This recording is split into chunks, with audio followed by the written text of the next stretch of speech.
Huizakok tuman bisingte srangshal horo Sunamurani Durgapur amsayo red khlai manjaka 39 bosta sini. Hati abune hati dor lakai sahai ungnai fiaba kebona Romi Manlia Sunamura thanani police.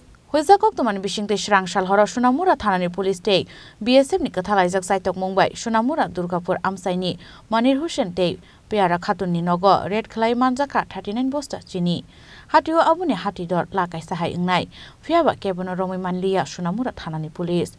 Shangrong shalo manjak mani chini bosta rokno dorbar nogoti shaka police আজকে সন্ধ্যার সময় আমাদের কাছে একটা information আসে দুর্গাপুরে কিছু চিনি বেআইনিভাবে মজুত করা আছে। এই খবরের ভিত্তিতে বিএসএফ এর সঙ্গে আমরা একটা যৌথ অভিযান করি। এই যৌথ অভিযানে মনির হোসেন এবং পিয়ারা খাতুনের বাড়ি থেকে মোট 39 বস্তা আমরা চিনি উদ্ধার করি এবং বাজেয়াপ্ত করি। আগামীকাল এগুলিকে আমরা কোর্টে প্রেরণ করব এবং এই বিষয়ে আমাদের তদন্ত চলছে। কারোর বিরুদ্ধে যদি কোনো স্পেসিফিক অ্যালিগেশন থাকে আমরা এর বিরুদ্ধে আইনগতভাবে ব্যবস্থা নেব। ব্যুরো রিপোর্ট চিনি খরাং।